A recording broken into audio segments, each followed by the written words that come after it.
Graça e paz para todos os irmãos aí do Facebook e também para todos os irmãos aí também que estão nos acompanhando pelo YouTube. Sejam todos bem-vindos à Igreja Sem Parede. Sejam todos bem-vindos ao Evangelho de Jesus Cristo ressuscitado. Meus amados e queridos irmãos, esse que vos fala é o irmão Fabiano Santana. Eu estou fazendo mais uma vez uma live para o nosso elevo espiritual, para a nossa edificação espiritual, para juntos crescermos na graça e no conhecimento do nosso Senhor Jesus Cristo. Meus amados irmãos, antes de entrarmos na palavra, eu quero fazer uma oração. A oração é a chave da vitória. Orar significa dialogar com Deus. Orar significa falar com Deus, conversar com Deus. Sendo assim, oremos. Pai Celestial, eu te louvo e engrandeço o teu nome. Pai Santo, Paizinho, Pai justo, Pai, eu quero te pedir perdão pelos meus pecados cometidos, pecado cometido por nome e obras da carne, por pensamento, por palavras, por olhar, por gesto, por atos, por obras, pecados cometidos por palavras. Paizinho, me perdoa em nome de Cristo ressuscitado. Pai, eu engrandeço o teu nome, eu te exalto, eu te louvo, pois acima de ti só está a tua coroa de glória. A honra, a glória e o louvor só pertence eternamente a ti, ó Pai dos Espíritos. Pai, eu oro nesse momento pelas vidas que estão nos hospitais, com câncer, doente, com enfermidades. E eu te peço, Pai, cura essas pessoas segundo a tua vontade, que prevaleça a tua vontade e não a vontade dos homens. Cura essas pessoas. Eu te peço, ó Pai, visita também os moradores de rua, os mendigos, liberta eles, tem misericórdia da vida deles, salva eles do entendimento, faz eles entender o seu amor por eles. Pai, eu oro pelos traficantes de droga para que o Senhor possa salvar eles no entendimento, para que o Senhor possa fazer eles entender o seu amor por eles. Tenha misericórdia da vida deles, ó Pai. Cristo ressuscitado, eu te peço, toma o primeiro lugar, toma a primazia nessa live, para a glória do teu nome. Amém. Meus irmãos, eu vou ler aqui em uma das cartas do apóstolo Paulo no Evangelho, em Efésios capítulo de número 4, e o versículo de número 6 e diante, que diz assim. Efésios capítulo 4, versículo de número 6 e diante, que diz assim: um só Deus e Pai de todos, o qual é sobre todos e por todos e em todos. Mas a graça foi dada a cada um de nós, segundo a medida do dom de Cristo. Versículo 8. Pelo que diz, subindo ao alto, levou cativo o cativeiro e deu dons aos homens. Versículo 9. Ora, isto ele subiu, que é senão que também antes tinha descido às partes mais baixas da terra. 10. Aquele que desceu é também o mesmo que subiu acima de todos os céus para cumprir todas as coisas. 11. E ele mesmo deu uns para apóstolos, e outros para profetas, e outros para evangelistas, e outros para pastores e doutores. 12. Querendo aperfeiçoamento dos santos, para a obra do ministério, para a edificação do corpo de Cristo. 13.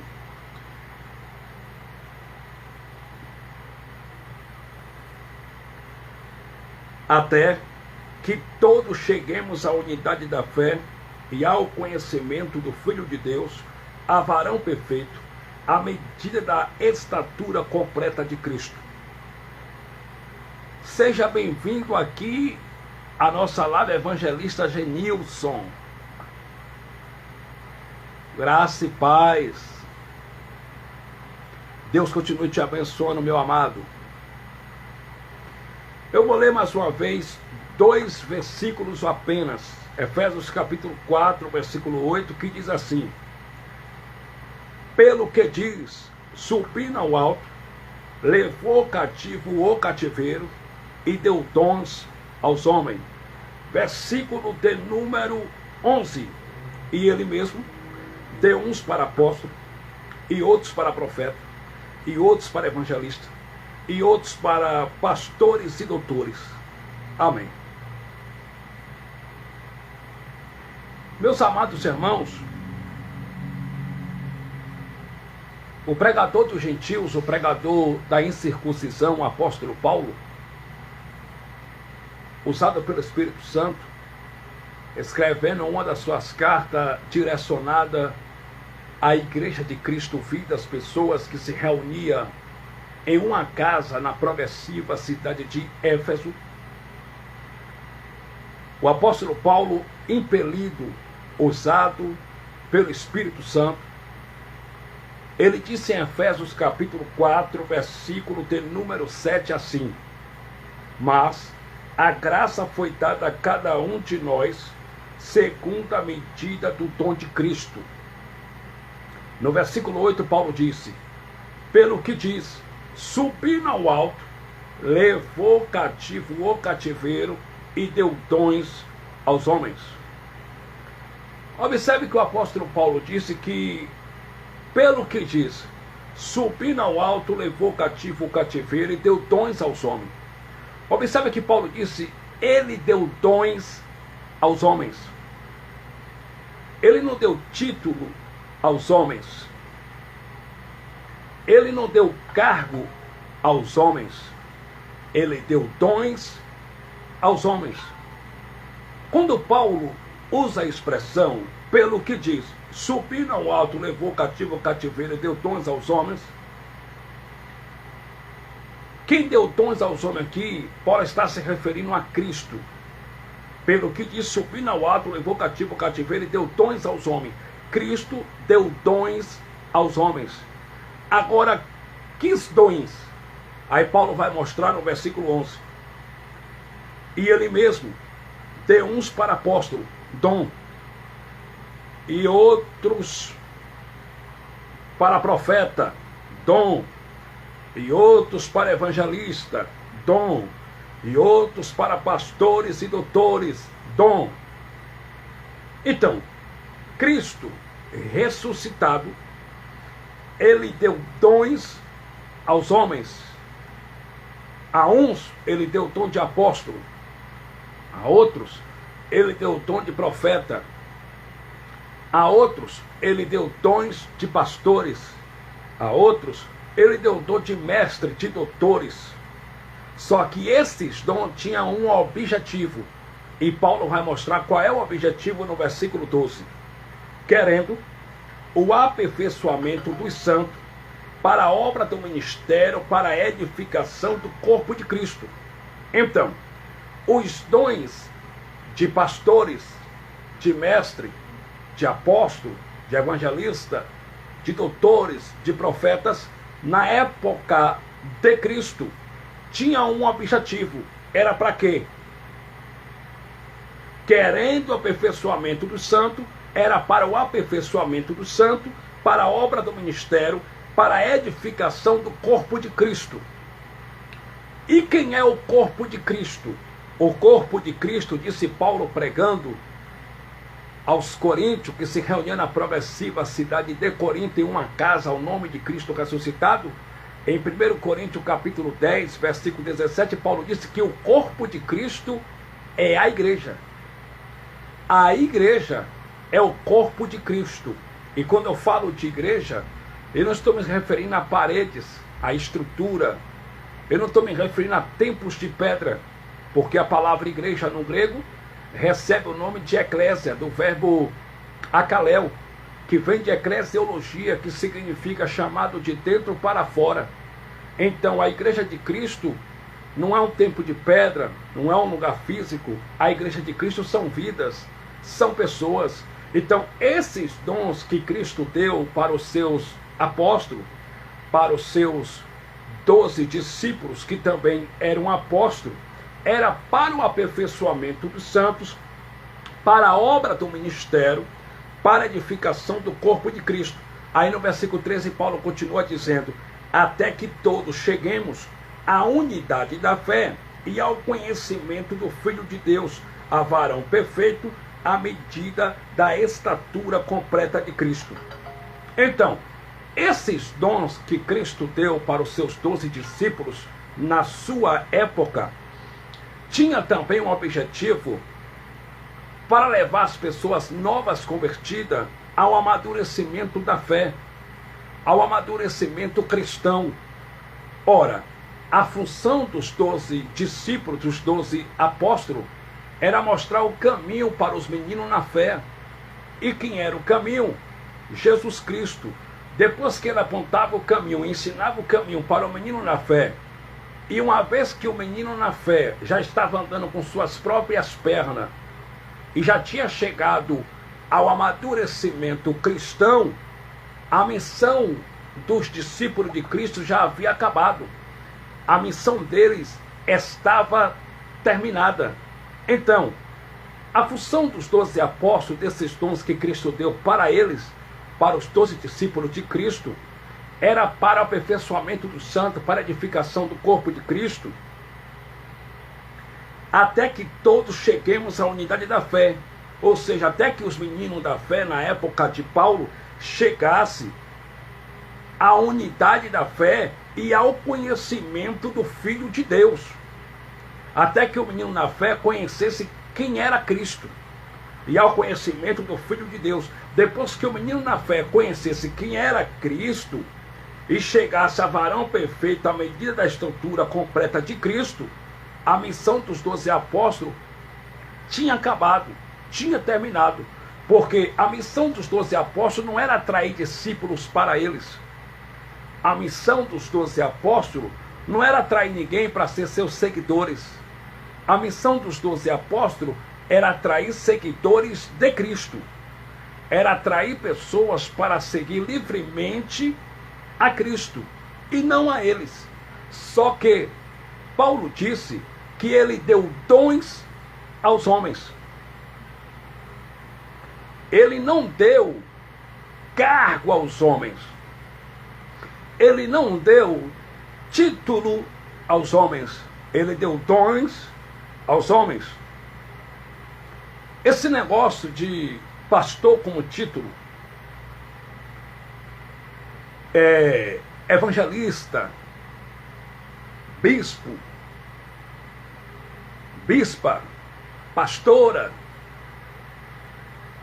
apóstolo como título nos dias atuais, isso veio de Roma.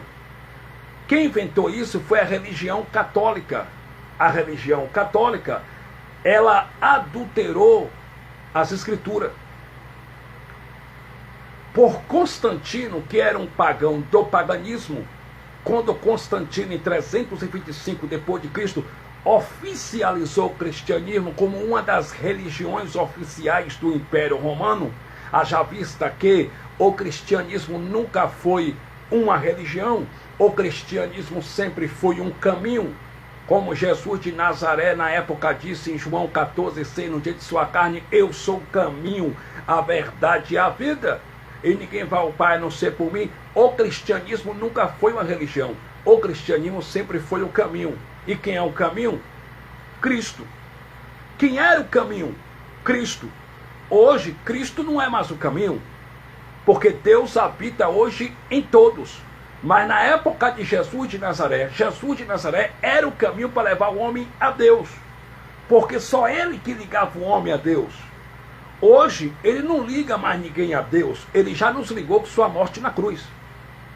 Então, ele deu dons aos homens, só que Constantino, imperador romano, por uma questão política, ele queria ganhar poderes, queria conquistar mais 3 nações, e por uma questão política, ele se filiou, ele se uniu com os papas, com os bispos, com os cardeais da religião católica e oficializou o cristianismo.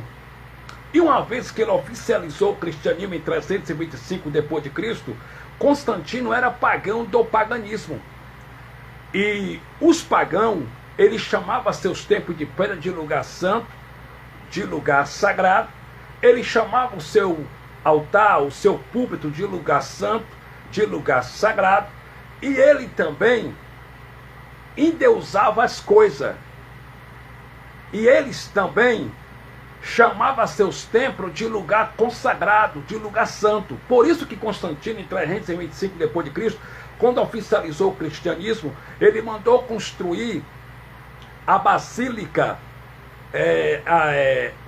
que o Papa Leão X construiu, a basílica da religião católica. E ele mandou construir templos católicos e chamou de casa de Deus, de lugar santo, de a casa de Deus, porque Constantino era pagão, tinha uma mente pagã, ele era do paganismo. Por isso que Constantino também mandou colocar púlpito na religião católica e chamou os púlpitos de altar, de lugar santo, de lugar consagrado. Isso é paganismo. E aí Constantino, ele mandou os soldados romanos ir na casa dos verdadeiros cristãos, tomar os originais da Bíblia, que era escrita em pergaminho, e ele fez a Bíblia católica. E uma vez que ele fez a Bíblia católica, o padre João Ferreira de Almeida, que era um católico fervoroso, padre da religião católica, ele adulterou a Escritura. Essa Bíblia que nós usamos hoje, ela foi adulterada. Nem tudo foi adulterado, mas algumas coisas foi adulterado. Por exemplo, aqui diz no Evangelho, Paulo pregando, que Cristo deu dons aos homens. Ele não deu título, não deu cargo. E aí o que aconteceu? A história diz, em 325 depois de Cristo, que Constantino, juntamente com o Papa da religião católica, eles adulteraram. O que na Bíblia é dom, eles transformaram em cargo, eles transformaram em título, para que houvesse uma hierarquia dentro da religião católica. Como hoje, dentro dos templos católicos, há uma hierarquia. Dentro da religião evangélica também tem uma hierarquia.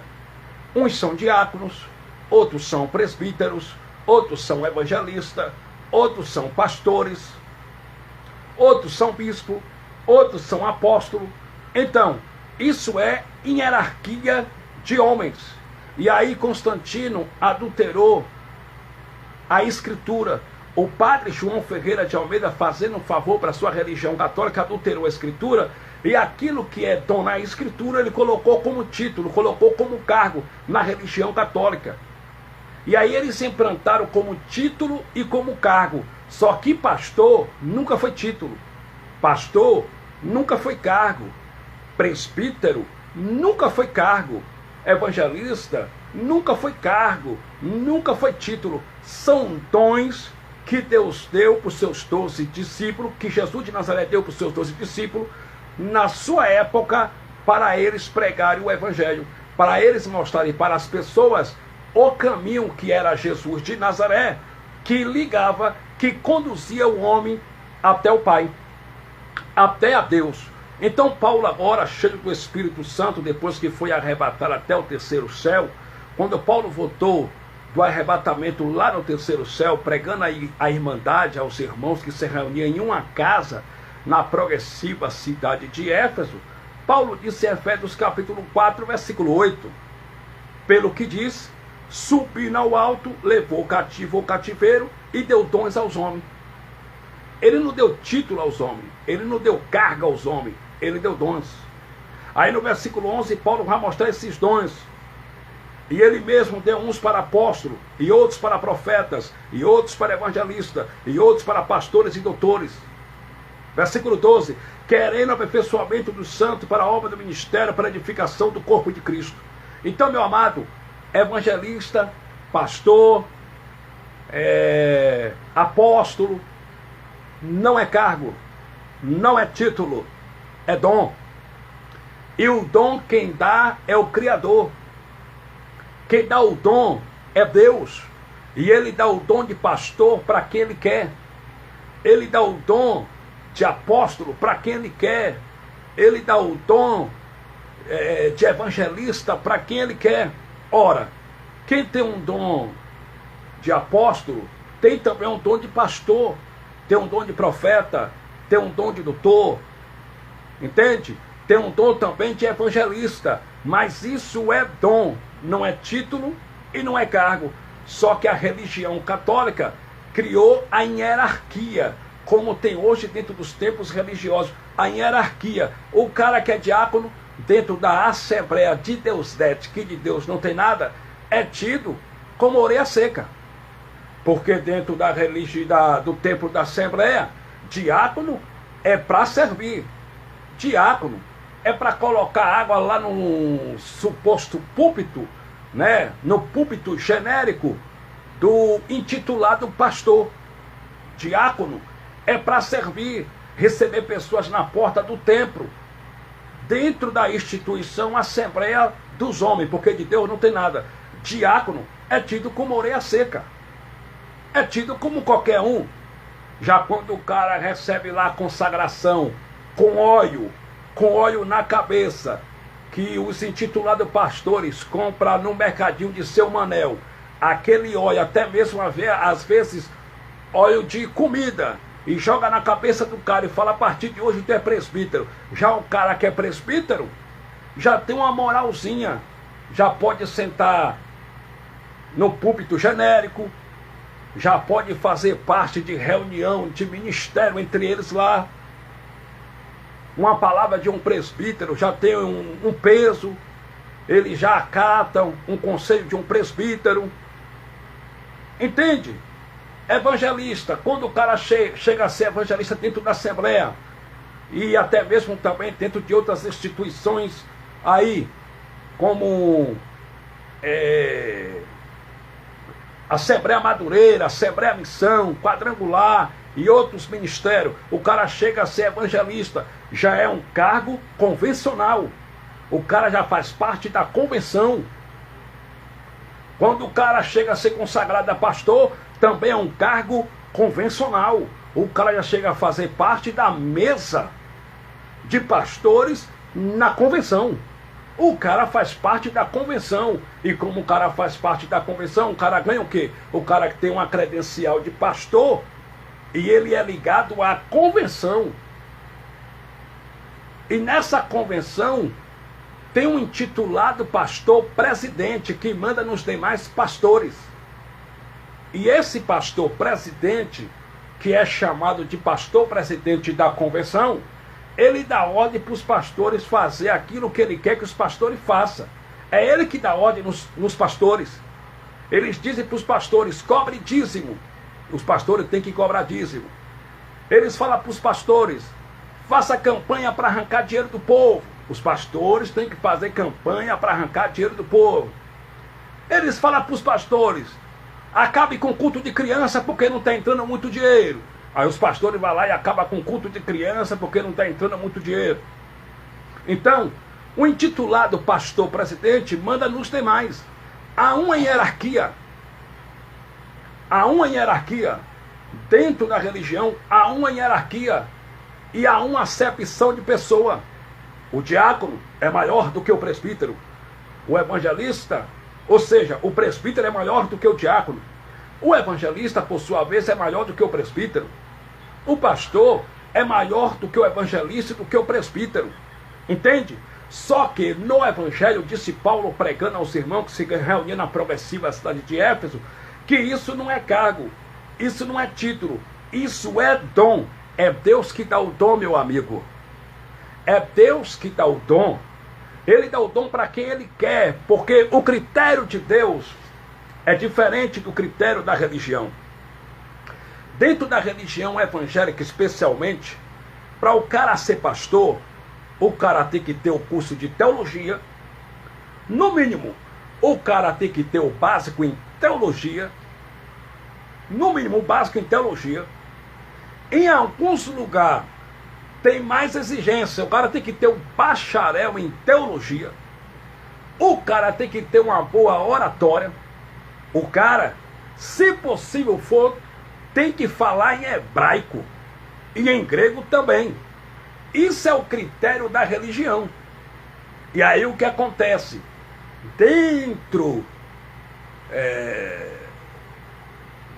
das salas de teologia, estão cheias de pessoas fazendo um curso teológico para ser consagrada a pastor.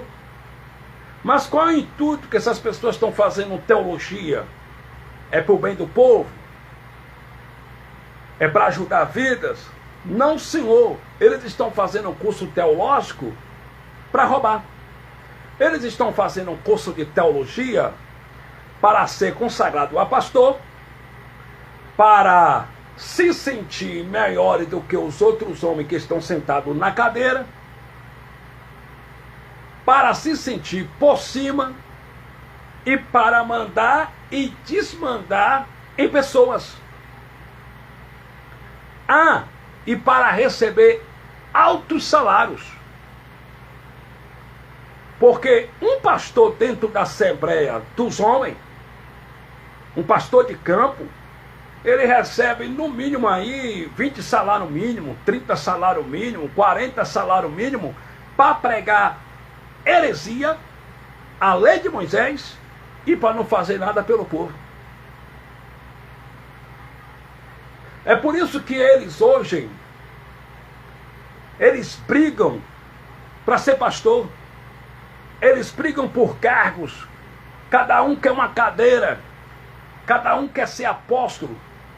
Cada um quer ser bispo. Cada um quer ser evangelista.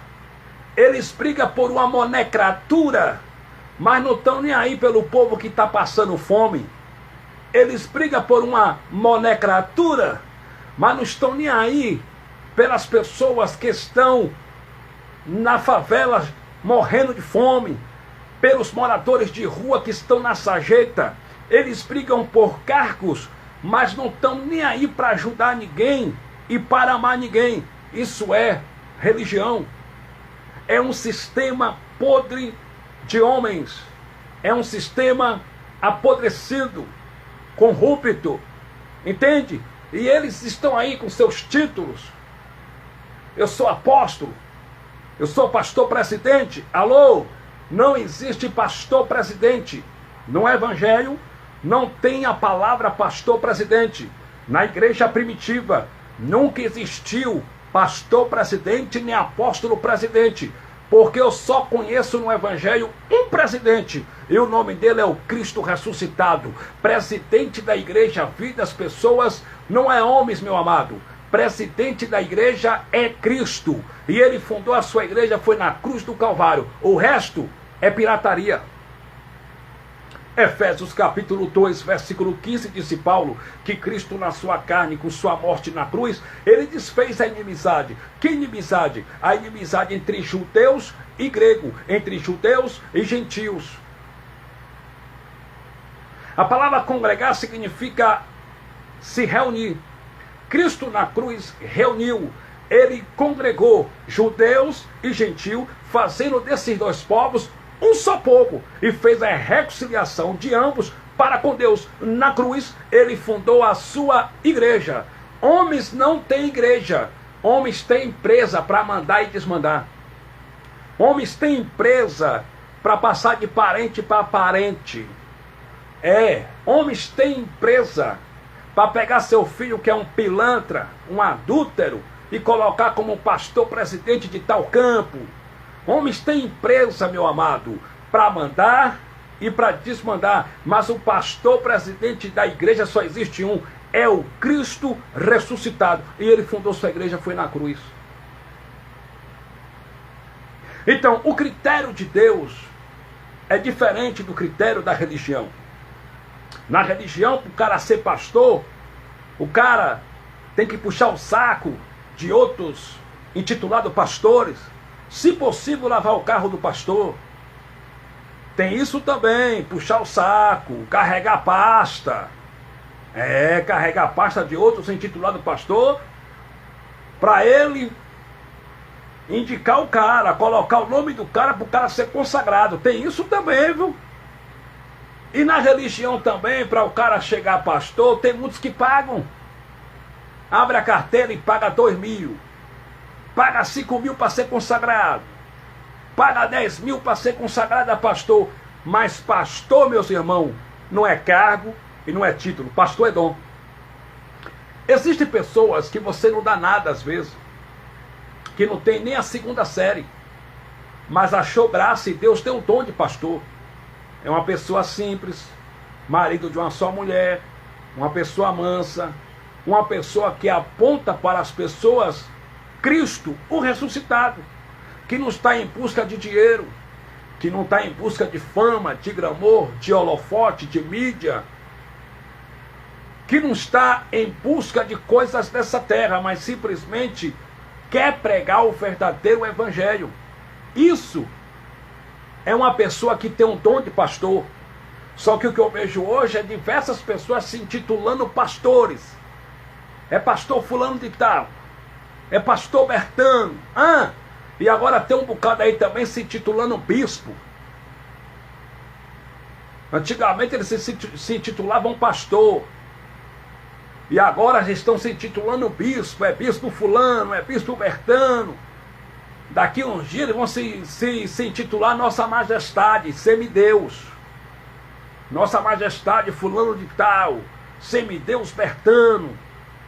Então, isso são títulos criados por homens. Títulos dados por homens. Porque no Evangelho Cristo deu dons aos homens. E pastor como título, eu só reconheço um, que é o Cristo ressuscitado. Ele sim é pastor como título. No livro histórico de João, capítulo 10, a saber, o versículo de número 12, Jesus de Nazaré, certa feita, pregando no dia de sua casa, ele disse assim: eu sou o bom pastor, e o bom pastor dá a sua vida pelas ovelhas. Ele deu sua vida pelas ovelhas, que foi judeus de origem judaica na cruz, ou não deu? Ele deu. Ele deu sua vida pelas ovelhas na cruz do Calvário. Aí ele disse: mas o assalariado, o mercenário, que também não é pastor, de quem também não pertence às ovelhas, quando ele vê o lobo, ele foge e deixa as ovelhas com o lobo, e o lobo as destrói e dispersa. Então, pastor como título só existe um, meu amado, Cristo. Ele disse: eu sou o bom pastor.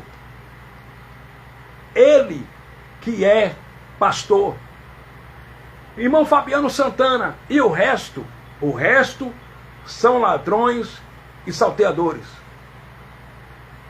Olha o que Jesus de Nazaré disse no livro histórico de João, capítulo de número 10, e o versículo de número 8. Eu vou ler para você. Livro histórico de João, capítulo 10, versículo 8. Olha o que Jesus de Nazaré disse. Eu não inventei não, tá? Quem disse isso aqui foi Jesus de Nazaré nos dias de sua carne. Olha o que ele disse: todos quanto vieram antes de mim são ladrões e salteadores, mas as ovelhas não os ouviram. Como é que é Jesus? Olha o que ele disse: todos que vieram antes de mim são ladrões e salteadores, mas as ovelhas não os ouviram. Então, meus amados, Foi Jesus de Nazaré que disse nos dias de sua carne: todos que vieram antes de mim são ladrões e salteadores. O problema é que existe pessoas chamando de ungido de Deus a quem Jesus chamou de ladrão. São ladrões e salteadores. E esse negócio de consagração com óleo na cabeça de evangelista, de pastor, de apóstolo, de bispo, pastora, apóstola, esse negócio de consagrar alguém com óleo na cabeça, pessoal de comida, esse negócio era coisa da lei de Moisés, era a ordenança da lei de Moisés, porque na lei de Moisés o azeite era utilizado para consagrar 4 classes de pessoas. Primeiro, reis. Segundo, profetas. Terceiro, juízes. Quarto, sacerdote. Ser consagrado com azeite no Antigo Pacto, no Antigo Testamento, significava estar revestido do poder de Deus. Quando o cara recebia a unção com óleo na cabeça na lei de Moisés, o poder de Deus se apossava dele. Então, esse negócio de consagrar pessoas com óleo na cabeça era a ordenança da lei de Moisés. E a lei de Moisés, Cristo aboliu com a sua morte na cruz. E em Cristo, na graça, não tem mais unção com óleo na cabeça. Isso hoje não é evangelho. Isso hoje é feitiçaria. Isso hoje é macumbogeia. Por isso que no livro dos Salmos, de número 89, versículo 20, Deus falou mesmo assim: achei a Davi, meu servo, homem segundo o meu coração, e com meu santo óleo eu lhe ungi. Por quê? Porque o óleo, o azeite no Antigo Testamento era usado para consagrar sacerdote, profeta, juízes e reis. E até na lei de Moisés, no Antigo Pacto, o azeite não era usado, não era utilizado para consagrar evangelista, pois não existia o dom de evangelista naquele tempo. Não era usado para consagrar pastor, era usado para consagrar reis, sacerdotes, juízes e profetas. E o que os pastores mercenários do Brasil fizeram? Eles pegaram, criaram o seu sistema e inventaram. Eles pegam um cara, eles pegam qualquer um, colocam de joelho, pegam um óleo de comida que ele compra na mercearia de seu Zé, joga na cabeça do cara e fala: a partir de agora tu é pastor. Aí vai numa gráfica, manda fazer uma credencial com o nome do cara todo, aí coloca lá: pastor fulano de tal. Está usurpando um título que só pertence ao Criador, porque pastor só é Cristo. O resto são ladrões, são salteadores. Essa mensagem é dura de ouvir? É, mas é a verdade. Só Cristo é pastor. Quer ver? Hebreus capítulo 13, versículo de número 20. Olha o que Paulo disse. Eu vou lhe provar biblicamente que pastor só há um, que é Cristo. Hebreus 13, 20. Olha o que Paulo disse.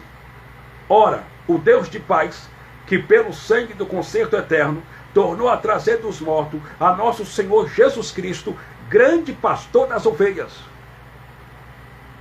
Quem é pastor? Jesus Cristo. Ele é o grande pastor. Então, quem se intitula pastor hoje é mercenário. Está usurpando um título que só pertence a Cristo. Só ele é pastor. Então, meus amados e queridos irmãos, segundo a religião, para o cara ser pastor, o cara tem que ter teologia. Mas Paulo, quando fazia parte da religião judaica, do judaísmo, ele fez 15 anos de teologia ao pé do doutor Gamaliel, que era doutor da lei. E Paulo era poliglota, conhecia o grego koiné. Paulo falava diversos idiomas. Mas depois que Paulo foi arrebatado até o terceiro céu, quando voltou de lá pregando na igreja que se reunia em uma casa na progressiva cidade de Filipos, Olha o que Paulo disse em Filipenses capítulo 3 e o versículo de número 6. Filipenses capítulo 3 e o versículo de número 6. Olha o que Paulo diz. Segundo o zelo perseguidor da igreja, já segundo a justiça que há na lei, irrepreensível. Versículo 7. Mas o que para mim era ganho, reputei-o perda por Cristo.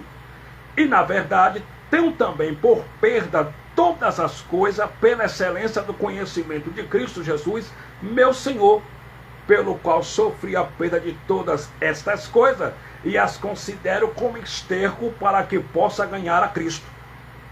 Depois que Paulo foi até o terceiro céu e recebeu as insondáveis revelações do Evangelho da graça do Cristo, o ressuscitado, aquele que morreu e ao terceiro dia ressuscitou, Paulo pregando para os filipenses e para os irmãos que se reuniram na progressiva cidade de Filipe, ele considerou o curso de teologia dele, o conhecimento que ele tinha, que ele adquiriu quando ele fazia parte da religião judaica, 15 anos aos pés de Gamaliel, e ele considerou também os títulos que ele tinha na religião judaica, e ele considerou também a religião judaica como esterco, como cocô.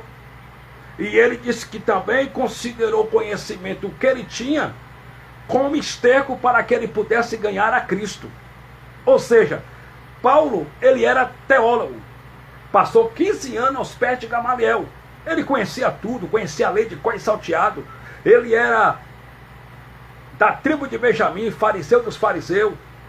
Paulo, ele conhecia tudo, conhecia o grego koiné. Depois que ele vai até o terceiro céu, que ele volta, ele diz: eu considero todo esse conhecimento como perda para ganhar a Cristo, diante das insondáveis revelações do Cristo ressuscitado. É porque os caras aí se intitulam teólogo, professor da escola dominical, professores de teologia. O cara estuda 5 anos teologia para olhar para a igreja de Cristo e dizer: quem não dá dízimo está roubando a Deus. Eles fazem teologia para exibir seus anéis, e, né, porque eles são senhores dos anéis. Eles exibem seus anéis para se sentir melhores do que os outros. E diz: eu sou bacharel em teologia, eu sou PhD em teologia, eu sou teólogo, eu fiz curso de grego, curso de hebraico, de aramaico, eu conheço tudo. O cara faz 5 anos de teologia para pregar mentira, para olhar para a igreja de Cristo e dizer que dízimo é dinheiro, e que quem não dá o dízimo está debaixo de maldição. Se quem não dá o dízimo está debaixo de maldição, o que é que Jesus foi fazer na cruz? Porque o profeta Isaías, usado pelo Espírito de Deus, disse em Isaías capítulo 53, versículo 4, ele verdadeiramente levou sobre si todos os nossos pecados, todas as nossas dores, todas as nossas maldições. Se ele levou o fim de papo e acabou, meus irmãos. Não há maldição na sua vida. Os pastores dizem: quem não dá o dízimo está debaixo de maldição. Que maldição? Que Paulo, quando voltou do terceiro céu, pregando para a igreja em Roma, que se reunia em uma casa na progressiva cidade de Roma, Paulo disse em Romanos capítulo 8, portanto agora nenhuma condenação há para aqueles que estão em Cristo Jesus. Eu quero que você entenda, não há condenação na sua vida. Se não há condenação, também não há maldição. Que maldição? Que disse Paulo pregando para os galateios, para os gaulenses, em Gálatas capítulo 3, versículo 13 e 14, Paulo disse: Cristo nos resgatou da maldição da lei, pois escrito está: maldito todo aquele que fosse pendurado no madeiro. Alô? Cristo se fez maldito por nós na cruz do Calvário. Cristo na cruz levou todas as nossas maldições. Na tua vida, eleito, não existe maldição. Você é abençoado. Mas os pastores dizem: quem não dá o dízimo está debaixo de maldição. Mas isso é uma falácia, isso é uma heresia, isso é uma astúcia para prender pessoas e para fazer as pessoas dar dinheiro para eles. Porque no Evangelho não existe isso. Jesus não pregou isso. Nem os ministros da circuncisão, Pedro, Tiago, João, Felipe, pregaram isso. Paulo também, ministro da incircuncisão, pregador dos gentios, também não pregou isso. Então isso é uma heresia, isso é uma falácia, isso é uma astúcia. Eles estudam 5 anos de teologia para olhar para a igreja de Cristo e dizer: tem que dar o dízimo, tem que ser dizimista fiel. Se você não dá o dízimo, você vai para o inferno. Se não dá o dízimo, não vai para o inferno. Vocês vão para o inferno. Como que eles fossem dono do céu. Se não dá o dízimo, você vai para o inferno. É isso que os pastores pregam. Mas que inferno, meu irmão? Porque a palavra inferno, em todos os dicionários, significa sepultura. E para sepultura, todos nós iremos um dia. Todos vocês um dia vão para o inferno. Inclusive eu também vou para o inferno. Porque a palavra inferno, no hebraico, é Sheol, que quer dizer mundo dos mortos, sepultura. A palavra inferno, no grego, recebe o nome de Geena, que também quer dizer sepultura. Em todos os dicionários, a palavra inferno quer dizer sepultura. Só na religião que inferno é um lugar aonde a pessoa vai queimar eternamente e vai gritar: me tira daqui, me tira daqui, me tira daqui, eternamente. Só na religião que a palavra inferno, segundo os religiosos dizem, os pastores pregam, que é um lugar que o cara, querendo morrer, a morte vai fugir deles. Vai pegar uma faca, vai meter no corpo e vai se cortar, e vai pegar um revólver e vai atirar na cabeça e pum! E mesmo assim o cara nunca morre e fica penando eternamente, gritando: me tira daqui, me tira daqui. Mas isso não tem base bíblica. Primeiro, Deus profetizou em Gênesis 3,19 que o homem comerá do sol do seu osso todos os dias da sua vida, até que volte ao pó, porque do pó foi formado. Então, quando o ser humano morre, ele vai para onde? O corpo vai para onde? Volta para onde? Para o pó, como era antes. Eclesiastes capítulo 12, versículo 7, disse Salomão que quando o homem morre, o pó volta a ser como era antes, pó, o pó volta para o pó, e o espírito volta para Deus que o deu. Então quer dizer, se os pastores estão dizendo que quando o cara desce ao inferno, vai para o inferno, ou seja, para o suposto inferno que eles criaram, o suposto inferno que a religião católica criou, e os pastores que se dizem protestantes também apregoam. Se o cara vai para o suposto inferno e chega lá, o cara pega uma faca, mete no corpo, começa a se cortar e nunca morre, e grita: me tira daqui, me tira daqui. Então isso quer dizer que o pó não volta a ser como era antes. O cara vai para o inferno com o corpo, com tudo.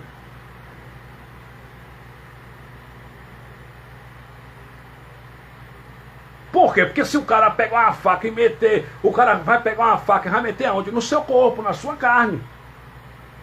E ele diz que o cara nunca morre, não tem descanso nem de dia nem de noite, fica gritando: me tira daqui, me tira daqui.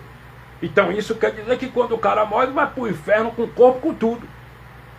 Mas isso também é uma falácia, é uma heresia, porque a Bíblia diz que quando o ser humano morre, ele volta para o pó, porque ele veio do pó, ele volta a ser o que era antes, pó. O pó volta para o pó. E tem outros pastores que já dizem assim, que quando o ser humano morre, o corpo volta para o pó, o corpo volta para o pó, mas a alma do ser humano vai para o suposto inferno. Mas a palavra alma no grego recebe o nome de psique, que vem de psicologia, que significa centro das emoções.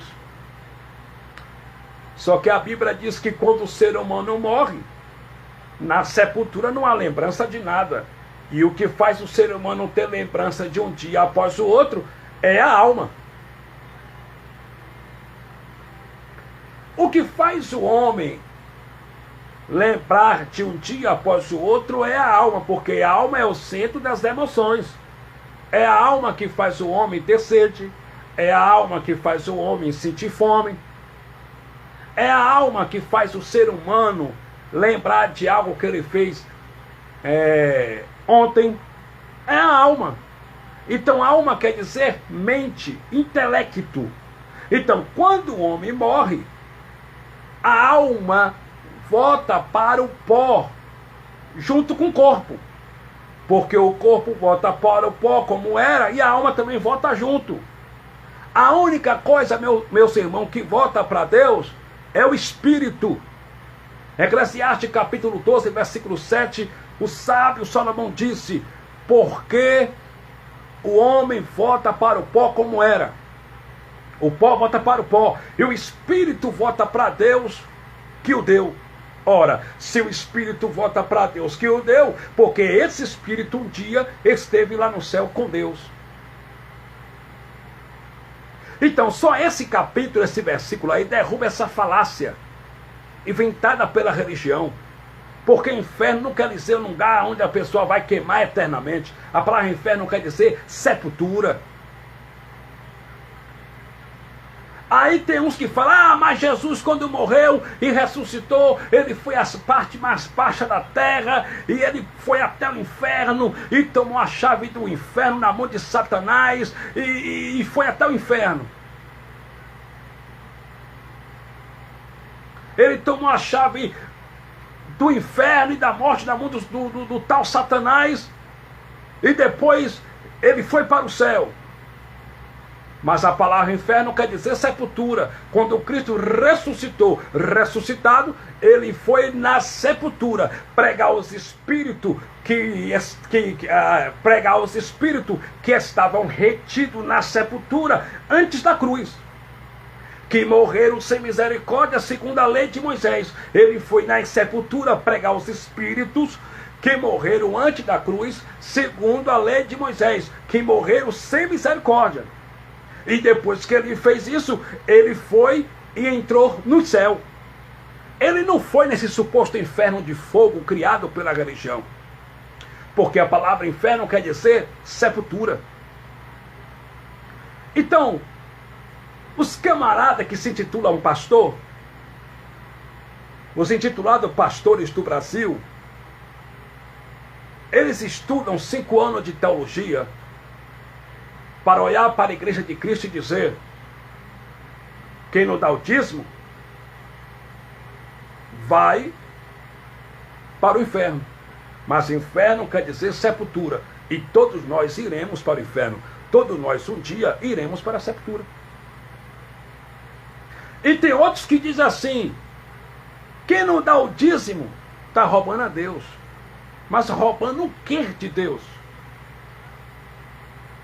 Se Paulo pregando disse em Atos capítulo 17, versículo 24 e 25, que o Deus que fez os céus e a terra, sendo o Senhor do céu e da terra, ele não habita em templo feito por mãos humanas, nem tampouco pode ser servido por mão de homem nenhum, como que necessitasse ou precisasse de alguma coisa. Deus nunca foi servido e não é servido por mão de homem nenhum, como que precisasse ou necessitasse de alguma coisa. Você não deve nada para Deus. Cristo pagou tudo na cruz, fim de papo, e acabou. Quando ele disse tetelestai, está pago, está consumado. Como você não deve nada para Deus, então você não está roubando a Deus. Mas os intitulados pastores dizem que quem não dá o dízimo está roubando a Deus. E as pessoas entram em um lugar, às vezes, para ouvir o evangelho, para ouvir uma palavra que alegra o coração, que alegra a alma, que alegra o espírito. O cara entra dentro de um templo religioso para ver o intitulado pastor pregar e dizer: se você não dá dinheiro para Deus, ele vai te mandar para o inferno. Se você não dá dinheiro para Deus, você está roubando a Deus. Mas isso não tem no evangelho.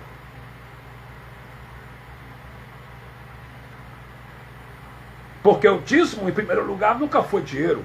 O dízimo sempre foi alimento.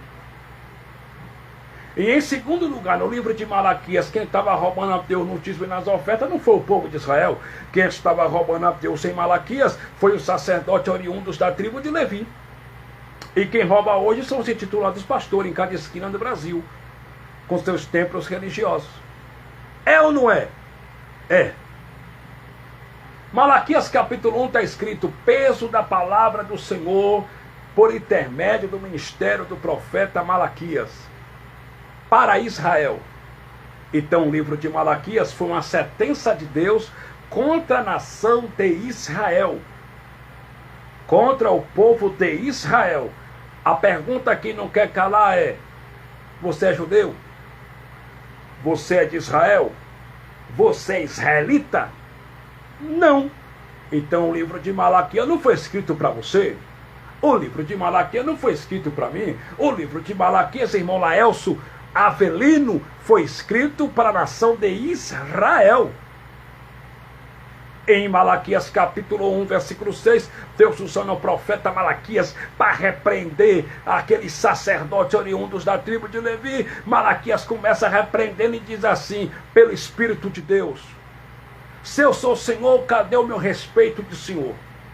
Se eu sou pai, cadê a minha honradez de pai? Ó sacerdotes, vocês estão desprezando o meu nome. Vocês estão oferecendo um pão imundo na minha mesa. Por quê? Porque os israelitas, o povo de Israel, estavam levando o dízimo roubado, que ele roubava nas fazendas dos seus vizinhos. Lá em Israel, estavam levando o dízimo, animais defeituosos, cego, coxo, aleijado, e estavam oferecendo para Deus. E em vez dos sacerdotes oriundos da tribo de Levi rejeitarem aqueles dízimos defeituosos, eles estavam recebendo e estavam oferecendo para Deus. E os maiores dízimos, alimentos, em vez deles repartir com órfão, com viúva, com viajante, com forasteiro, e os sacerdotes e os levitas oriundos da tribo de Levi, que não tinham parte nem herança entre o povo de Israel, eles estavam fazendo o quê? Levando para suas casas. Aí Deus agora levanta a mão aqui e fala: vocês estão roubando, cambada. Vocês estão desprezando o meu nome. Vocês estão oferecendo um pão imundo na minha mesa. Aí em Malaquias capítulo 1, versículo 8, Deus usou Malaquias e disse bem assim: por isso eu, Deus, não estou nem aí para o sacrifício de vocês, para o holocausto de vocês, porque vocês desprezaram o meu nome. Aí dando continuidade, em Malaquias capítulo 12, Deus ainda usando Malaquias disse: e esse mandamento é para vós, ó sacerdotes. Então o mandamento não foi para o povo de Israel.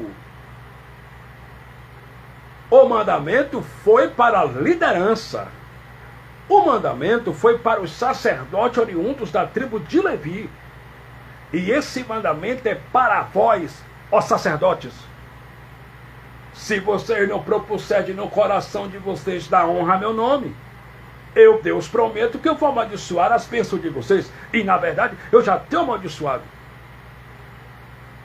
Se vocês não propuserem no coração de vocês dar honra a meu nome, eu, Deus, prometo que eu vou acabar com a descendência de vocês. Eu vou pegar os estercos dos animais defeituosos que vocês ofereceram no meu altar e vou lançar na cara de vocês, cambada. Porque vocês quebraram o pacto, a aliança que eu fiz com Levi. E qual foi o pacto, a aliança que Deus fez com Levi? Que o dízimo alimento tinha que ser repartido com viúvas, com órfão, viajante, forasteiro, e os levitas da tribo de Levi, que não tinham parte nem herança entre o povo de Israel. E eles estavam fazendo tudo ao contrário. Os piores dízimos estavam apresentando para Deus e oferecendo para Deus. Os maiores dízimos levando para suas casas, distribuindo entre seus filhos, parentes, igual os pastores hoje, igual essa coisa de hoje. Pega o dinheiro do povo para sustentar maconha de filho, pega o dinheiro do povo para sustentar pó de filho, pega o dinheiro do povo para dar avião para o filho, para colocar empresa para a filha, para comprar carro novo para o filho. É ou não é? É. E eu estou denunciando aqui nessa live. Vocês estão fazendo tudo ao contrário. Aí dando continuidade em Malaquias capítulo 3, versículo 8, Deus usou Malaquias e disse: roubará o homem a Deus, todavia vós me roubais. Mas espera aí, vós quem? Conforme Malaquias capítulo 1 e Malaquias capítulo 2 que eu citei aqui. Vós quem? Os sacerdotes oriundos da tribo de Levi. Eles que estavam roubando de Deus os dízimos e as ofertas. Eles que estavam roubando os dízimos e as ofertas. E quem rouba hoje são os pastores do Brasil.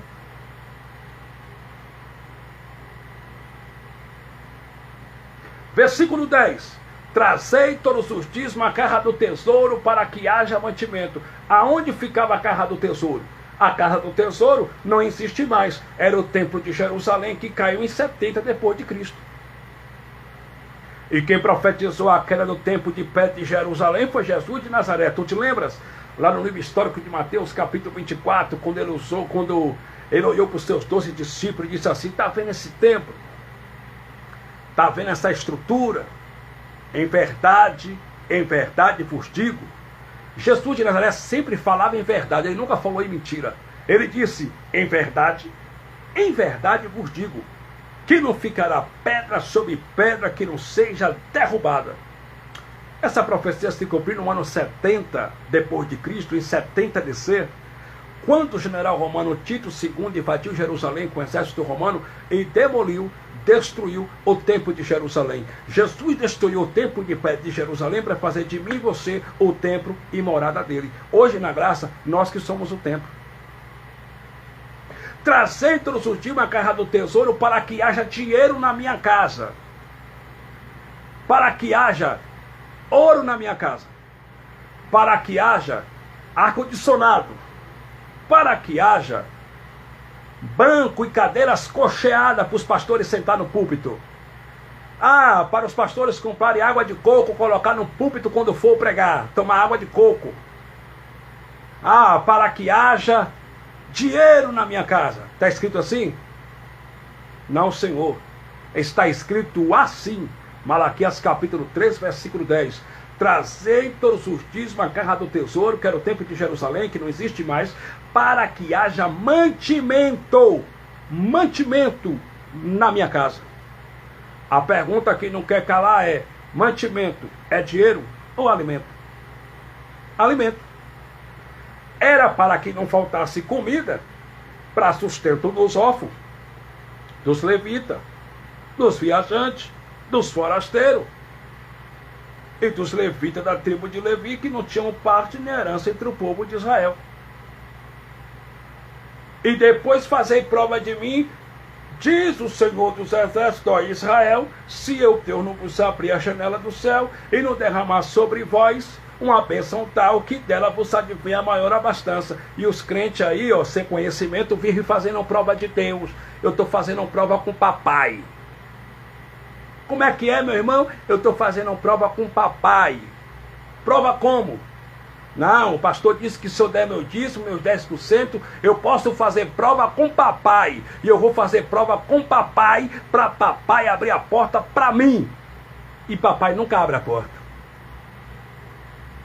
Porque Deus não mandou eu fazer prova dele. E tem uns que falam assim: meu irmão, o senhor nunca leu não Malaquias capítulo 3, versículo 10, aonde Deus manda a gente fazer prova dele? É o único versículo, meu irmão, que Deus manda a gente fazer prova. E a única vez que Deus manda a gente fazer prova dele é no dízimo. Nós temos que ser dizimista fiel da casa de papai. Porque a casa de papai precisa. Mas segundo Malaquias capítulo 3, versículo 10, Deus não mandou eu fazer prova dele. Deus mandou os judeus. Deus mandou o povo de Israel fazer prova dele. E depois fazer prova de mim, ó Israel. Se eu, Deus, não vos abrir a janela do céu e não derramar sobre vós uma bênção tal que dela vos advenha a maior abastança. Aquela bênção não era jatinho, não era apartamento, não era ser empresário, não era ser empresária, não era carro importado, não era riqueza materiais. Aquela bênção era a chuva seródia e a chuva temporã para que molhasse as plantações, o plantio dos judeus, do povo de Israel, para que eles continuassem levando para a casa do tesouro, que era o templo de Jerusalém, que não existe mais, o dízimo alimento para sustento do órfão, viúva, etc. E o único local, o único lugar que o povo de Israel tinham que entregar o dízimo alimento era na casa do tesouro. Era no templo de Jerusalém. Eles não poderiam entregar o dízimo alimento em nenhum outro local, em nenhum outro lugar. E a pergunta que não quer calar é: aonde tem um templo de Jerusalém aqui no Brasil para você entregar dízimo?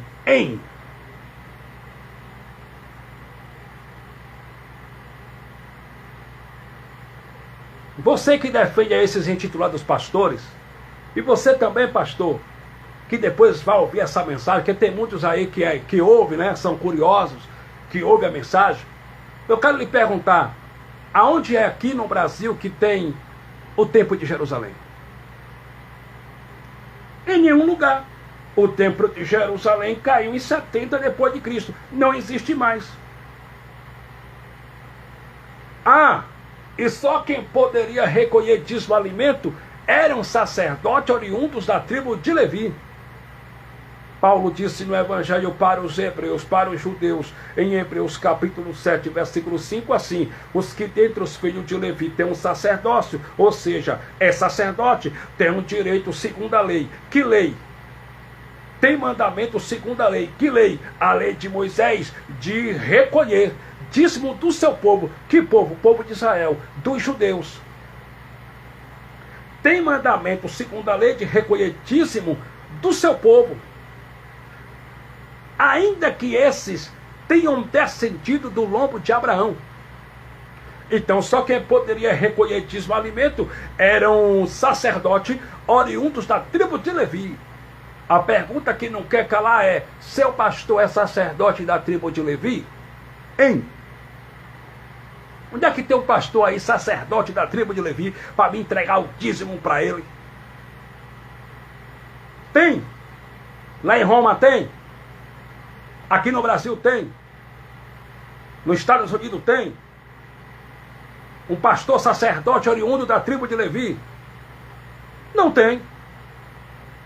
Então só quem poderia recolher dízimo eram sacerdotes oriundos da tribo de Levi. Os pastores do Brasil não são sacerdotes oriundos da tribo de Levi. E o povo de Israel só poderia entregar o dízimo alimento na casa do tesouro, que era o templo de Jerusalém. E no Brasil não tem um templo de Jerusalém. O templo de Jerusalém já caiu. E isso que os pastores fazem é o quê? Roubo. Porque eles estão usando algo que era uma ordenança da lei de Moisés, trouxeram hoje para os brasileiros, colocaram nas costas dos gentios, e eles se intitulam pastores, sacerdotes, e dizem: traga os dízimos à casa do tesouro. Lógico, a casa do tesouro é a conta deles. Porque todo esse dinheiro que os crentes dão dentro dos templos religiosos evangélicos, o dinheiro dos crentes está tudo nas contas dos pastores. É por isso que eles estão ricos. Porque o dinheiro dos irmãos está na conta deles. Eles não ajudam órfão, eles não ajudam viúva, eles não ajudam catador de latinha, eles não ajudam ninguém. Enquanto esses intitulados pastores estão comprando avião, a viúva que frequenta o templo religioso dele está morrendo porque não tem 4 mil reais para pagar uma cirurgia. Eles são cruéis. Eles não têm pena de ninguém. E depois fazei prova de mim. Deus mandou os judeus fazerem prova, não eu, não você. E por amor de vós, ó Israel, Malaquias capítulo 3, versículo 11, eu, Deus, prometo que vou repreender o devorador, o migrador, o cortador e o gafanhoto. Que os pastores transformaram o devorador em demônio, né? Eles chamam o devorador de demônio. Mas a Bíblia diz em Joel capítulo 1, versículo 4, que houve uma praga de gafanhoto sobre a nação de Israel. E a Bíblia diz em Joel capítulo 1, versículo 4, que o que ficou do devorador, o migrador comeu. O que ficou do migrador, o gafanhoto comeu. E o que ficou do gafanhoto, o devorador comeu. Então, devorador é um inseto que come frutos da terra. Devorador nunca foi demônio. Por quê? A pergunta que não quer calar é: demônio come frutos da terra? Não. Esse suposto Satanás, esse suposto demônio aí, criado por Roma, ele come fruto da terra? Não. Demônio não come fruto da terra. O que é que os pastores fizeram? Eles pegaram um simples gafanhoto, um simples devorador, que se alimenta, que come frutos da terra, e transformou em demônio. E eles olham para os crentes e dizem: se você não dá o dízimo para Deus, o devorador vai na tua casa, vai acabar teu casamento, teus filhos vão ficar doentes, vai queimar teu som, vai queimar tua geladeira, vai queimar teu celular, vai queimar tudo. E os religiosos vivem em guerra consigo mesmo, porque religioso não vive em paz consigo mesmo. Eu tenho que dar dízimo, senão o devorador vai na minha casa, senão meu casamento vai acabar. O pastor disse que se eu não dar o dízimo, minha geladeira vai queimar, vai quebrar tudo. Meu casamento vai por água abaixo, a minha saúde vai por água abaixo. Mas eu conheço diversos dizimistas, eu conheço diversos irmãos que são dizimistas fiéis, que dão dízimo, e mesmo assim a sua geladeira está queimada. Eu conheço pessoas que dão dízimo e que só andam doentes nos hospitais. Eu conheço pessoas que são dizimistas, que seus filhos estão nas drogas. Eu conheço pessoas que dão dízimo e só andam de mal a pior. Agora, por quê? Não era para eles usarem as melhores roupas de marca? Não era para esse povo aí que dá esse falso dízimo inventado por homem, dinheiro mensal, que dão esse falso dízimo, comer do bom do melhor? Não era para esses irmãos que dão dízimo aí, esse falso dízimo em dinheiro mensal inventado pela religião católica, e que os pastores também copiaram da sua mãe, religião católica, e ela tomando 10% do povo aí? Não era para esse povo aí estarem rico, bem financeiramente? Por que não estão? Porque não foi o dono da igreja que fez essa promessa para eles. Quem fez essa promessa para eles, que eles vão prosperar, que eles vão ter carro, que eles não vão andar doente, que eles vão ganhar 100 vezes mais, foi os pastores e mercenários cães gulosos do Brasil. E no conto desse falso dízimo em dinheiro mensal, só quem enriquece são os pastores. Os membros vivem em miséria. Os membros, muitos moram na rua. Os membros andam doentes. Quando o pastor cai doente desse aí, ele vai para o melhor hospital. Você está brincando? Ele não vai para posto de barro pelo SUS, não. Ele vai para os melhores hospitais. Eles pagam tratamento de 10, 15 mil, 30 mil, 50 mil para eles. Quando os membros ficam doentes, vão pegar fila nos postos de saúde pelo SUS e às vezes não é nem atendidos. Então, em cima desse falso dízimo em dinheiro mensal, meus amados, só quem enriquece são os falsos pastores. Só eles compram aviões, só eles compram jatinho, compram apartamento, compram carros importados, só eles. Porque eles são cães gulosos,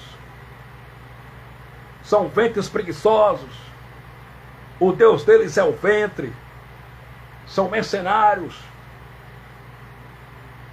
Olha o que o profeta Ezequiel, usado pelo Espírito de Deus, a gente já vai encerrar essa live. Nós vamos encerrar com uma oração. Isso aqui foi uma analogia no tempo do profeta Ezequiel.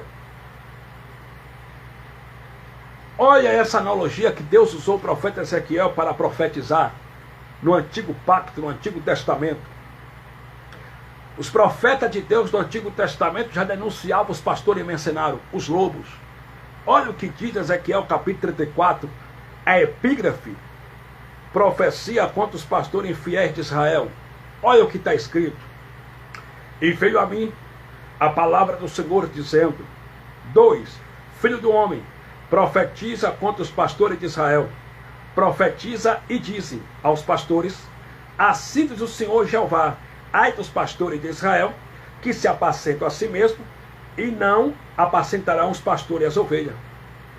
Ai dos pastores de Israel, que se apacentam a si mesmo, não apacentarão os pastores e as ovelhas. Versículo 3.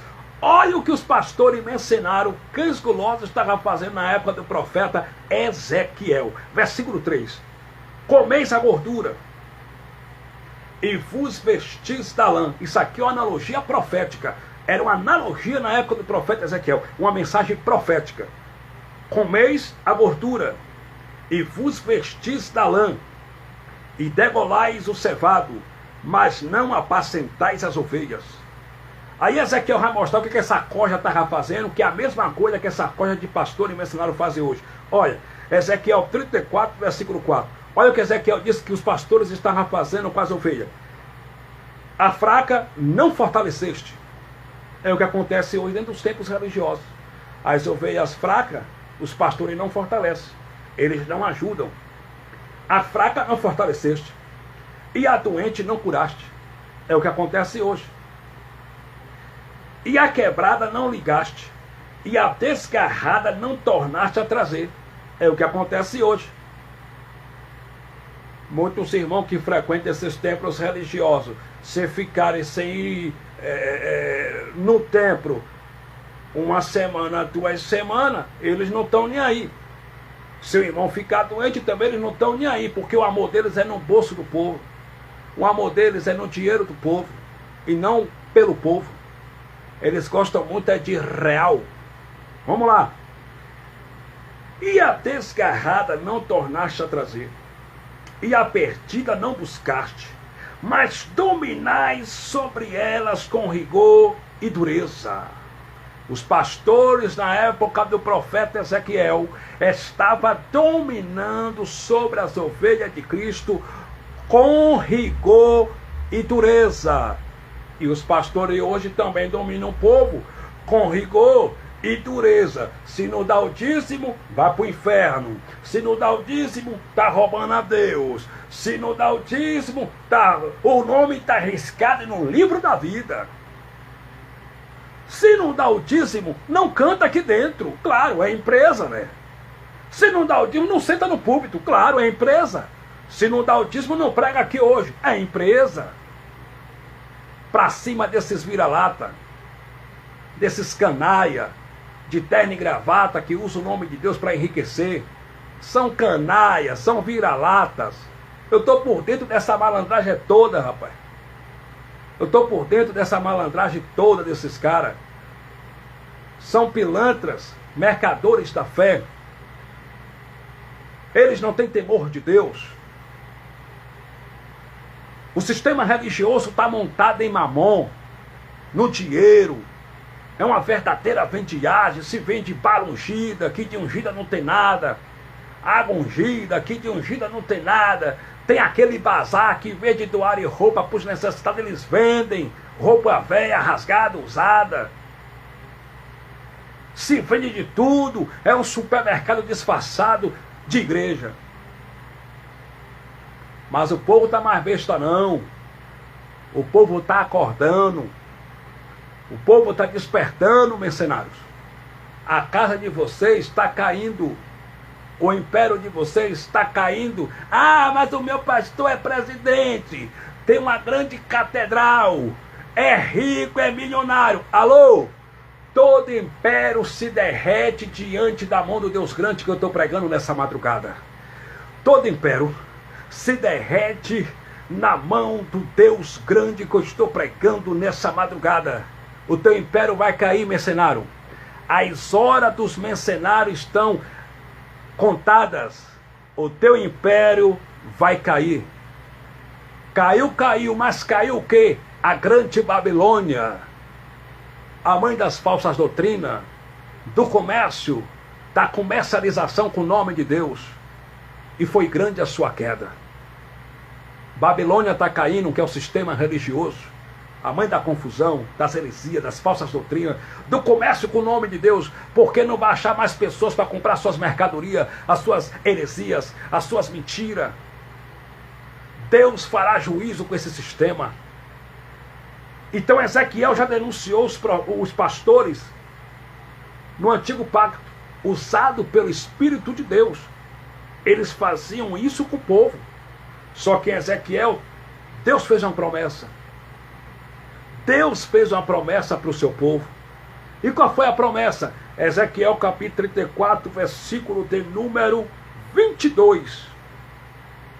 Olha o que Deus usou o profeta Ezequiel e disse: eu livrarei as minhas ovelhas para que não sirva mais de rapina, e julgarei entre gado miúdo e gado miúdo. Deus usou Ezequiel e disse que ia livrar suas ovelhas da mão dos pastores mercenários, que dominava sobre elas com rigor e dureza. Eu vou livrar minhas ovelhas da mão desses camaradas. E ele está livrando, viu? Está livrando. Porque hoje, pelas redes sociais, são mais de 35 mil irmãos que frequentavam templo religioso, que levaram 50 anos pagando dízimo, achando que estava dando para Deus, mas nunca foi para Deus esse dízimo aí, porque Deus é espírito, Deus não precisa de dinheiro, Deus não sente fome. Esse falso dízimo em dinheiro mensal que os irmãos davam dentro desses templos religiosos, era para os pastores ficar para eles mesmos e para pagar alto salário de outros pastores. Mas o povo acordou, e esses irmãos hoje não frequentam mais esses lugares, esses cativeiros espirituais que os pastores mencionaram, chamam erradamente de igreja. Não frequentam, pelo contrário, estão se reunindo em graça, estão sem temor do mal, estão firmes com Cristo, seguros, sem temor do mal, e estão aí pregando o verdadeiro evangelho pelo Facebook, no Instagram, no WhatsApp, no YouTube, pregando o verdadeiro evangelho e denunciando o sistema religioso. Deus usou Ezequiel e disse: eu vou livrar minhas ovelhas da mão desses pastores. Versículo 23. E levantarei sobre elas um só pastor. Quem é esse só pastor aqui? E levantarei sobre elas um só pastor, que é Cristo. E ele as apacentará.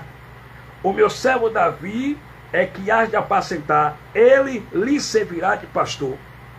Então, Deus usou Ezequiel e disse: e levantarei sobre as minhas ovelhas um só pastor. E esse um só pastor é o Cristo ressuscitado. Ele que é pastor, meu amado. Eu, quando fazia parte do sistema religioso, eu era pastor lá dentro. A religião é tão maldita e maligna que a religião divide pessoas pela hierarquia, pela classe social, pelo dinheiro, pelos títulos, pelos cargos. Eu chegava com minha esposa nos templos religiosos, em festividade, congresso. Às vezes, o intitulado pastor lá convidava um pregador para pregar. Como eu chegava com minha credencial de pastor, né? Quando eu fazia parte do sistema religioso, eu chegava nas portas dos templos religiosos com minha credencial de pastor. Dava para o porteiro entregava na mão do intitulado pastor, o pastor dizia: o quê?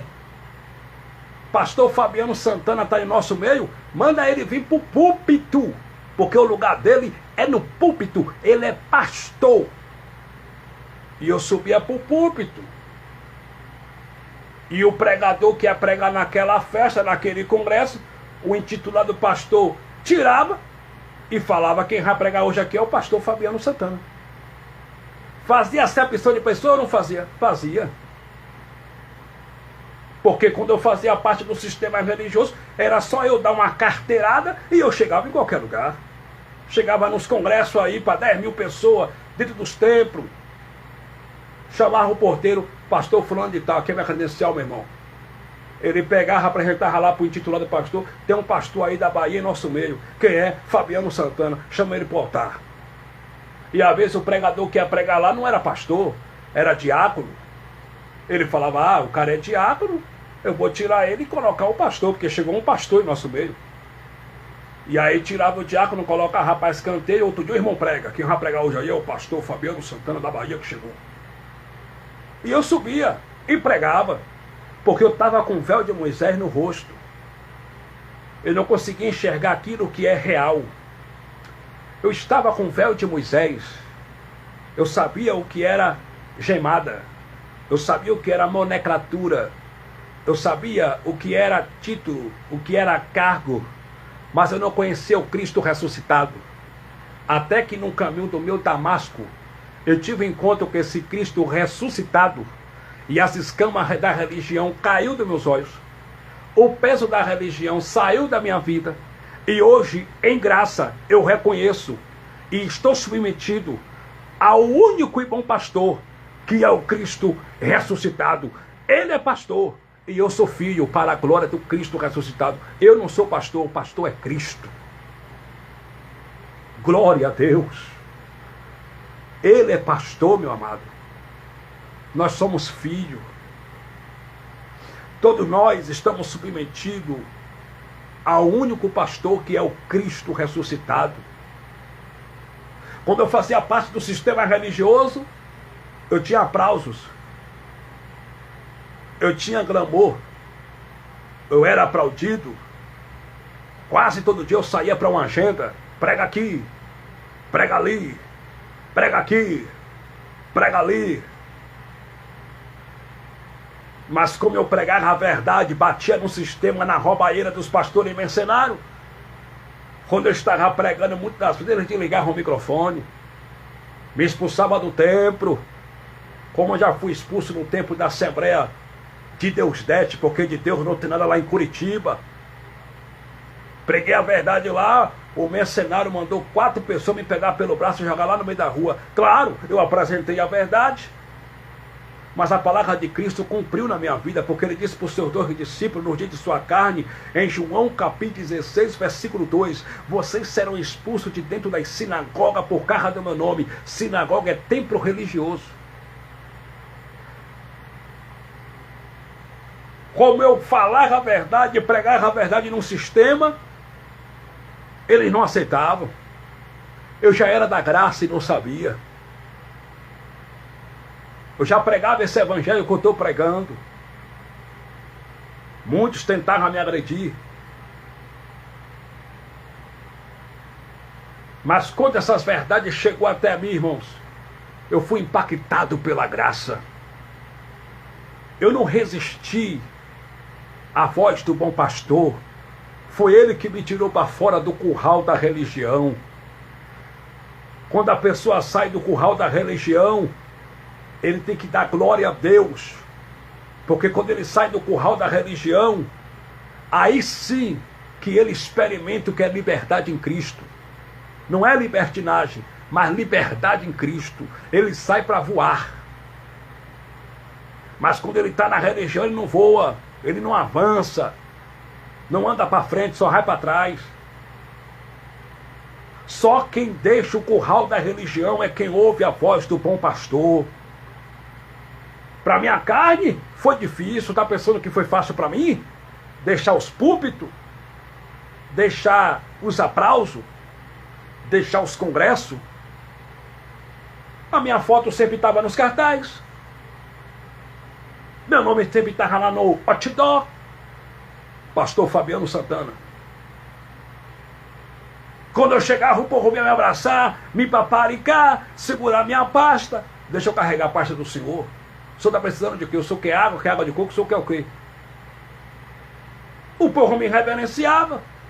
Para minha carne não foi fácil, mas quando essas verdades chegou a mim, eu não pude resistir ao impacto da graça. A voz do bom pastor, essa mensagem do Cristo ressuscitado entrou dilacerando o meu coração, até que eu me prostrei e também falei: Senhor, que o Senhor cresça e que eu diminua. A honra, a glória e o louvor e o poder e o domínio só pertence ao Cristo ressuscitado. Ele sim é o dono da igreja. A glória é dele, a honra é dele, o louvor é dele, a magnificação é dele, a exaltação é para ele.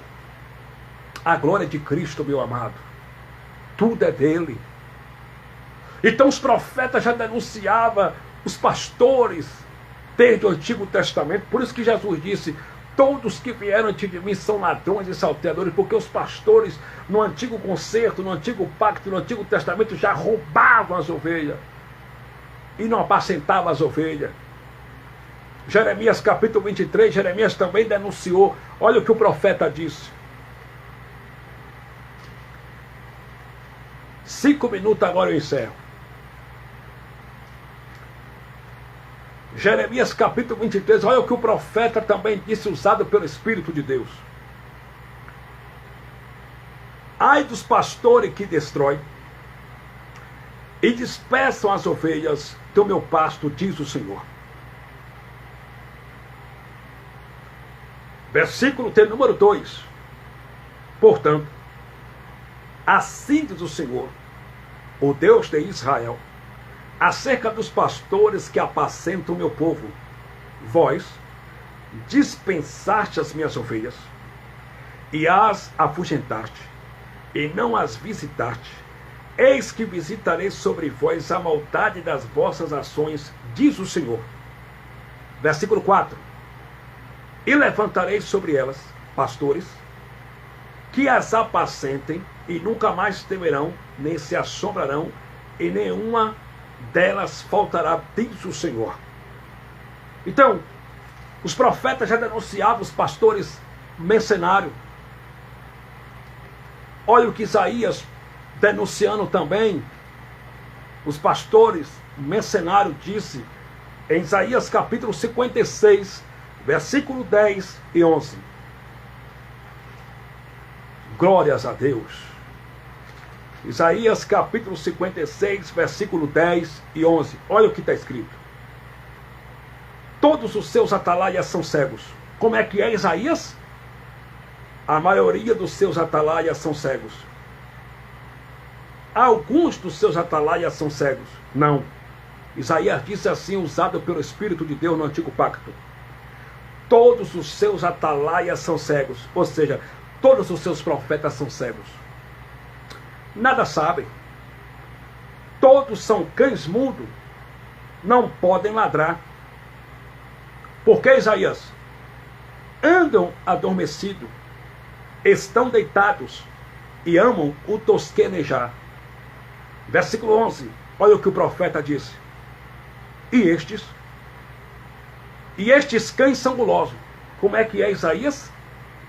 E estes cães são gulosos, não se podem fartar, são insaciáveis, não se pode fartar. E eles são pastores que nada compreendem. Todos eles se tornam para o seu caminho, cada um para a sua ganância, cada um por sua parte. Isaías profetizou que os pastores de Israel eram pastores que não compreendiam nada, faziam coisas sem compreensão, não tinham discernimento. Eles fazem coisas que não compreendem, igual os pastores de hoje. Faz campanha da Rosa Branca. Jesus mandou alguém fazer campanha da Rosa Branca? Não. Mas eles não compreendem nada. Estão com o véu de Moisés. Faz campanha da Rosa Vermelha. Os pastores do Brasil, eles fazem campanha da vassoura ungida e vende por R$100. Da caneta da vitória, caneta da prosperidade, campanha da meia do pá perfeito. Eles fazem campanha do sabonete ungido, que de ungido não tem nada, do envelope ungido, que de ungido não tem nada, para você colocar dinheiro dentro para enriquecer eles e a família deles. Eles fazem campanha do travesseiro do bom sonho, do travesseiro ungido, que de ungido não tem nada. Eles fazem campanha da pedrinha de Davi, da vara de Moisés. Eles fazem campanha do cajado de Moisés, da vara de Arão. Eles fazem campanha da multiplicação do azeite, do sal grosso.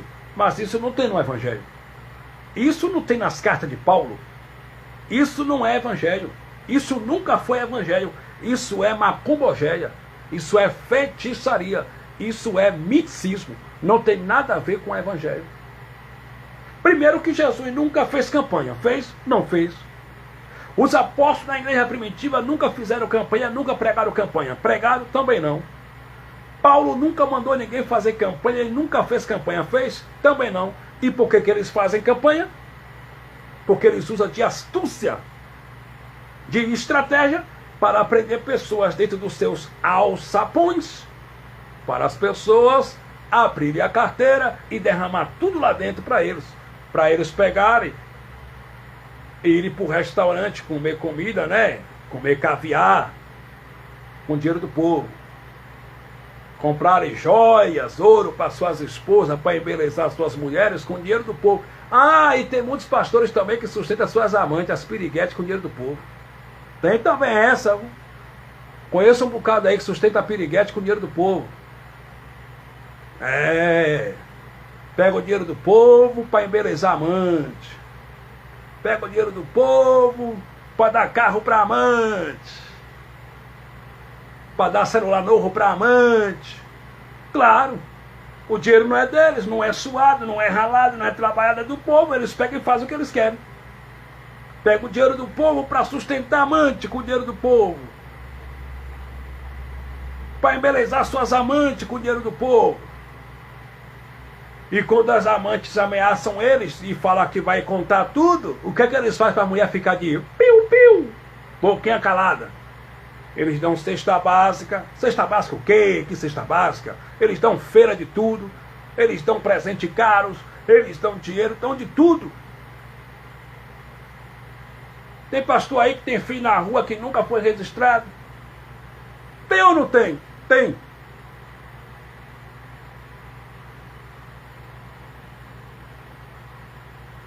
Pega o dinheiro da igreja para dar para o filho. Pagar a cocaína que comprou na mão do traficante. Tem essa também. Lá em Feira de Santana, Bahia, tinha um titulado pastor lá que fazia campanha, arrecadava o dinheiro do povo. E o traficante ia na porta dele buscar o dinheiro do pó que o filho comprava direto. O filho de brinquinho na orelha. Direto o traficante na porta do pastor. Que bonito, né? E com que dinheiro que o pastor pagava o pó do filho? O dinheiro dos membros da sua chamada erradamente igreja. Que vergonha, né, amados? Direto. Tem uma vez que o traficante queria matar o filho dele, que estava com a dívida muito alta. Ele fez um congresso, fez uma campanha, arrancou dinheiro do povo, chegou no traficante e pagou a dívida de pó do seu filho. Com dinheiro do povo. Mas esses caras não ajudam quem passa fome. Não ajudam os necessitados. Para arrancar dinheiro para construir catedrais e seus impérios, eles fazem a maior pressão para o povo dar tudo. Mas quando é para tirar uma ofertinha para dar para o irmão que mora de aluguel, eles falam com a falta de amor. Eles não colocam tanta pressão. Ele fala, irmão, tem um irmão aqui que está precisando de uma ajuda, né, irmãos? Para pagar o aluguel.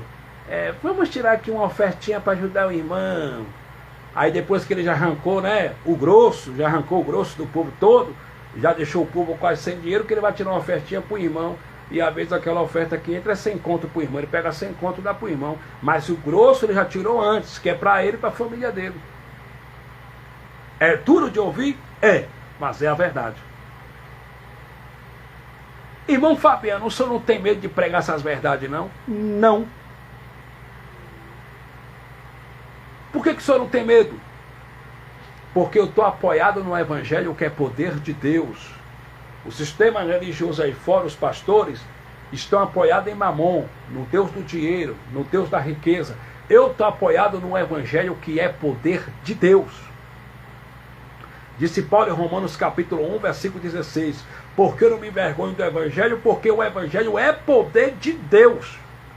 Os pastores estão montados em Mamon, no Deus do dinheiro. Eu estou apoiado no poder de Deus, que é o verdadeiro Evangelho da graça do Cristo ressuscitado. Mas o senhor não tem medo de eles matar o senhor, não? Ou então armar para o senhor, não? Meu irmão, a minha vida está na mão do Pai.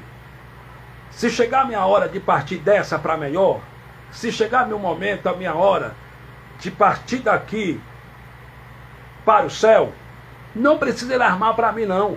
Uma formiga pode me morder, um inseto, e eu posso morrer. Mas se não for minha hora, pode vir um exército contra mim, o Pai não deixa. Porque aquele que me colocou de pé para pregar essas verdades, ele não me derruba. Quem me colocou de pé para pregar essas verdades, ele não me derruba. E eu vou continuar pregando essas verdades. Eu não tenho raiva de vocês não, pastores. Eu não tenho raiva dos senhores. Eu sou contra o que os senhores fazem em nome de Deus. Eu não ataco os pastores, porque pastor na Bíblia é dom. Eu ataco os mercenários. O profissional da fé, que faz comércio com o nome de Jesus Cristo. É isso que eu sou contra. Mas eu amo os senhores. Eu não quero ver o mal dos senhores. Mas se arrependa da roubalheira de vocês. Larga a mão de ser sanguessuga. Larga a mão de ser explorador. Larga a mão de ser ladrão. Pede perdão a Deus pelo pecado de vocês. Então, meus amados, Isaías disse que eles são pastores que nada compreendem. E diz que cada um por sua parte.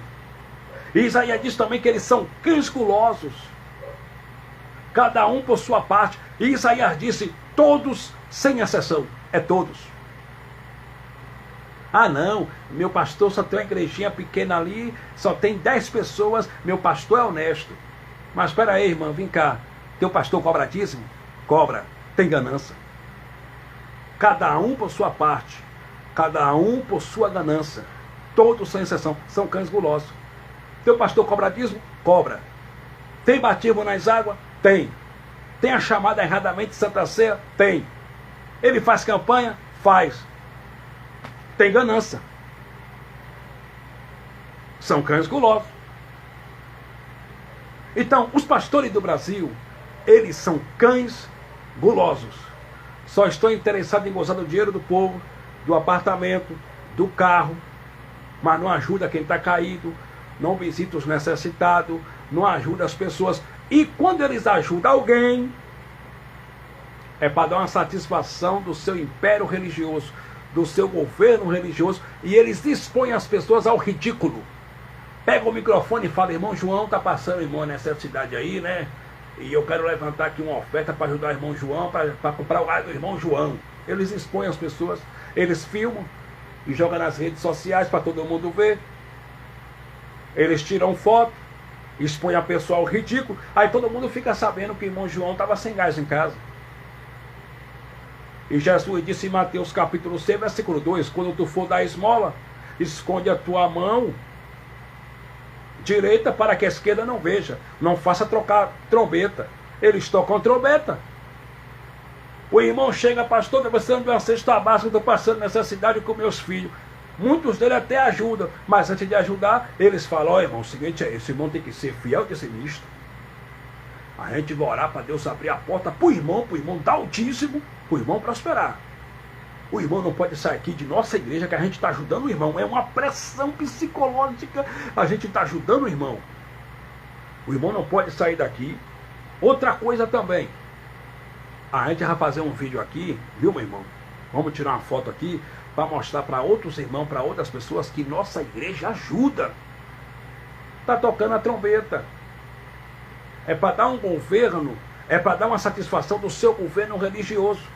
É para dizer assim, não, o dinheiro que o povo dá dentro do meu templo, eu ajudo pessoas. Mentira, meu irmão. Eles pegam 100 conto para ajudar pessoas e o resto, ó, eles põem no bolso. Eles põem no bolso.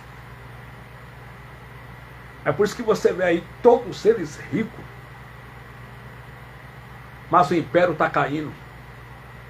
Porque Deus está levantando e já levantou nessa nação uma geração poderosa para pregar o verdadeiro evangelho.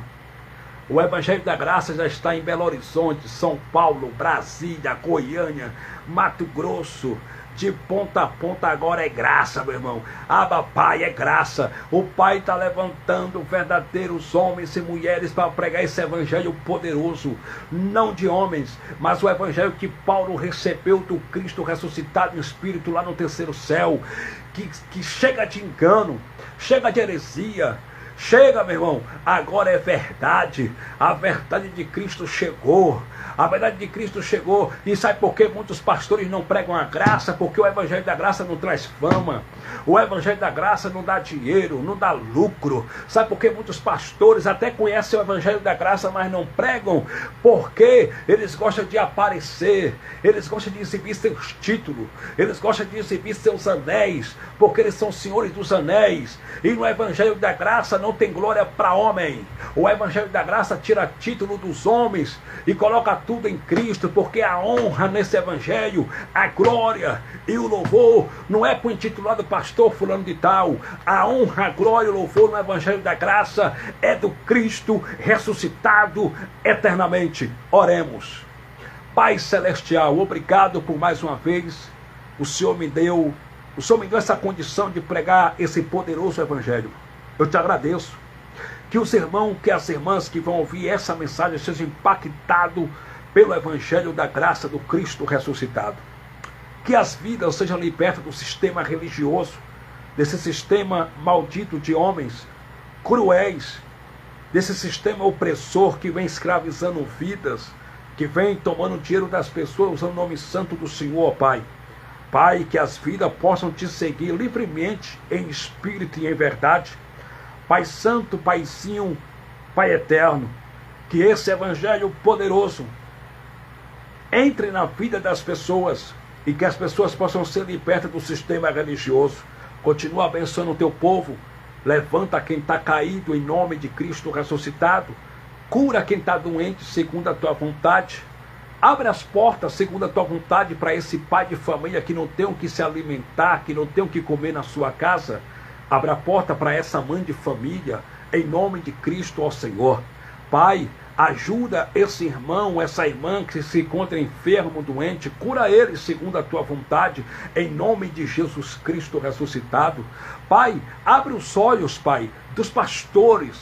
Pai, eu sei que no meio deles tem muitos também que são filhos. Tem muitos que virão para a graça. No meio desses pastores no Brasil, tem muitos que são escolhidos. Tem muitos que o Senhor vai tirar desse meio, porque às vezes o Senhor permite o erro para que venha um conserto. E existem muitos pastores também que o Senhor trarão para a graça e vai um dia pregoar esse poderoso Evangelho, sem comércio, sem nomenclatura, sem gemada, sem glória para homem, aonde a glória e o louvor, o domínio, o poder, a admiração e a exaltação só pertence a ti, ó Cristo ressuscitado. Pai dos Espíritos, continua abençoando o teu povo, restaura, capacita, dá força para orar, porque nós temos que orar, porque Paulo disse em graça e na graça, em 1 Tessalonicenses capítulo 5, versículo 17, orai sem cessar. Então temos que orar, ó Pai. Pai Celestial, continua abençoando o teu povo, pois teu povo já é abençoado. Pai, toma esse homem, essa mulher que está pensando em cometer o suicídio. Dá livramento para eles, ó Pai, segundo a tua vontade. Eu não estou dando ordem para o Senhor, porque quem é o homem para dar ordem para o Senhor? Eu estou falando segundo a tua vontade. Dá o livramento para esse homem, dá o livramento para essa mulher. Pai, oraia mandavaia xandaramandarabacandaраia. Levanta quem está caído espiritualmente. Pai, dá força para esse irmão orar, para essa irmã orar. Ter uma comunhão contigo por intermédio do Evangelho e da oração. Pai eterno, Pai justo, Paizinho, Pai santo, continua levantando verdadeiros pregadores para pregar o verdadeiro Evangelho de graça. Como Jesus disse em Mateus capítulo 10, versículo 8, dai de graça o que de graça recebeste. Pai, continua dando alegria no coração para os teus filhos. Vai curando as enfermidades segundo a tua vontade. Ó Pai, em nome de Cristo ressuscitado, toma até mesmo esse homem que se intitula pastor e que vem há anos aí explorando o teu povo, usando o teu nome. Eu te peço, Pai, segundo a tua vontade, abra os olhos deles espirituais, que eles se arrependam e comecem a pregar o verdadeiro Evangelho e se arrependa dessa prática pecaminosa, em nome de Cristo ressuscitado. Paizinho, Pai justo, Pai eterno, eu sei que o Senhor tem muitos eleitos, muitos escolhidos dentro do sistema religioso. O Senhor vai continuar trazendo as ovelhas que ainda, Pai, aleluia, Pai, que ainda não estão no rebanho, que ainda não estão fazendo parte do rebanho do Cristo, do pastor Cristo ressuscitado. Tem muitas ovelhas, meu Pai, que estão desgarradas dentro da religião, dentro dos templos religiosos, onde tem ordenanças da lei de Moisés, aonde tem as práticas da lei, e que o Senhor vai trazer para o Evangelho da graça, para se submeter e seguir livremente ao Cristo ressuscitado. Pai dos Espíritos, se conosco, continua, Pai, nos alimentando, nos sustentando. Eu te agradeço pelo café da manhã. Eu te agradeço pelo almoço meio-dia. Eu te agradeço pelo café da noite. Eu te agradeço pelos livramentos. Eu te agradeço pelo ar que eu respiro. Eu te agradeço por tudo. Muito obrigado. Dá, Pai, uma madrugada de paz, saúde, alegria para os teus filhos, para os teus eleitos. Continua abençoando em nome de Jesus Cristo ressuscitado. Amém. Graça e paz. Deus continue abençoando a todos os nossos irmãos que nos suportou por esses minutos aqui, pregando o verdadeiro Evangelho da Graça. Que o Pai continue abençoando vocês, pois vocês já são abençoados. Compartilhe essa live aí para que outros irmãos também desfrutem dessa pérola da graça de Deus, em nome de Cristo ressuscitado. Irmão Fabiano Santana, seu irmão em Cristo, graça e paz. Fui.